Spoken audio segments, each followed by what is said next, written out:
In the second day of testimony in the Melissa Stoddard trial, a pediatrician who examined the girl says before she died, she looked at her injuries and said they could have come from a variety of sources. This as the state tries to prove the autistic girl's father and stepmother are responsible for her death and severely mistreating her.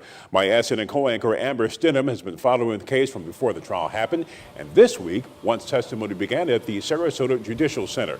She joins us live from there tonight. Amber? Thanks, Mike. That's right. Well, yesterday, you remember in day one, we heard more testimony from investigators and some of the first responders. But today on day two, trial took a much more emotional turn as we heard testimony from two neighbors and Misty's son, who testified to not only the person that Misty is, but how she treated Melissa. And what was that solution? To put like a gag in her mouth and then to duct tape her mouth so she wasn't able to scream. Okay. And what, did you ever see what the gag was? At times it was a sock, at times it was other things.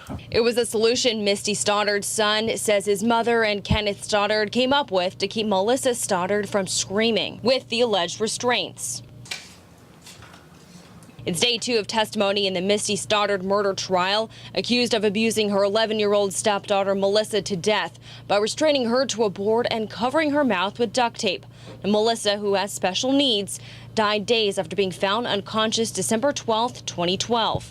Dr. Sally Smith from the Pinellas County Child Protective Team examined Melissa while she was in All Children's Hospital. She appeared to have died of asphyxiation, so depending on if there was something stuffed in her mouth and then she was gagged or that kind of thing, or tape over her mouth completely occluding her airway. But it was Misty's neighbor, Teresa Dermody, who said Misty, charged with first-degree murder, would speak about the frustrations she had with Melissa. Her tone of voice, more than frustration if you have a child who's misbehaving. Resentment is the best word I can come up with for that one. That I have another child here that is not mine to take care of, and my hands are full with what I already have. It was Teresa's son, Kevin Dermody, who testified what he heard the week Melissa stopped breathing, saying he had no doubt it was a child that was being hit. How did you hear the yelling and screaming? I would hear the young child yelling, screaming, crying, and then I would hear Misty yelling. If Misty is found guilty, she could spend the rest of her life in prison. Well, Mike, the most powerful testimony came from Misty's teenage son, who also talked about the outbreaks that Melissa would have during her time there and just how emotional things were. You also heard the neighbor that would talk about hearing some of the screaming as well. Mike? Well, it stands out that this son of Missy Stoddard testifying for the state really, in a sense, against his mother. You don't see that very often. And he talked about outbreaks. How often did that happen? Well, we heard from, first of all, the neighbor's son who spoke, and he said he would hear some of the screaming. He said as much as twice a week.